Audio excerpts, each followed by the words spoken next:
Helo, enw fi yw Mari James, fi'n dod o Aberystwyth, ond ar hyn o bryd fi'n byw ac yn gweithio yn Ecwador. Fi yn gwirfoddoli yn Ecwador am 6 mis, efo Foundation Humana People to People. Pwrpas gwaith fi yw datblygu cynlluniau cynhyrchu incwm.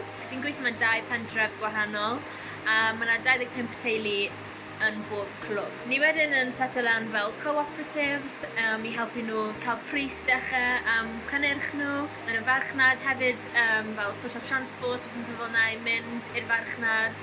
Ni'n dod fewn â fel syniadau o ffermio'n organic, dim chemicals. Achos, falle bod chi'n gweld tu ôl fi fel, ni reit yn ganol mynyddoedd fan hyn, so mae problemau huge efo erosion. Dyw'r soil ddim yn gret iawn, so ni jyst yn really gweithio efo hwnna. Obviously efo COVID-19, Miss Coronavirus.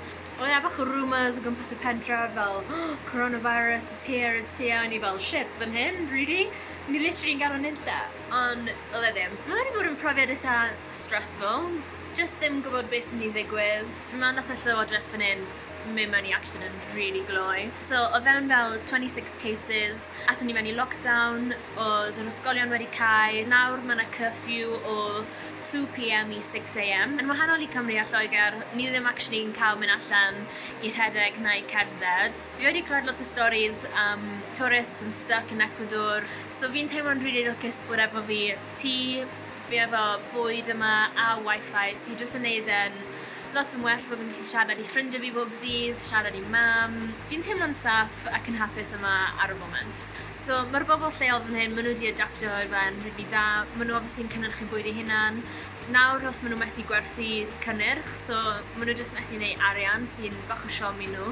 Ond maen nhw'n gallu bwydo i teuluoedd sy'n really great. A fi'n meddwl beth mae hwn yn dangos yw bod yna really urge i bobl i dechrau plannu bwyd eu hunan, o bwyd lleol, bwyd organic, bwyd o Gymru. Fi obviously'n really edrych ymlaen i hwn orffen, i wedi cael dod adre. Biggest issue fi right nawr yw mae dim ond efo fi fel 4 teabag Earl Grey ar ôl. So fi'n gofod ail ddefnyddio nhw bob dydd. And, you know, it's not the end of the world. Fi'n siŵr allai ffeindio Earl Grey rhylen y ddinas unwaith bod popeth nôl i normal.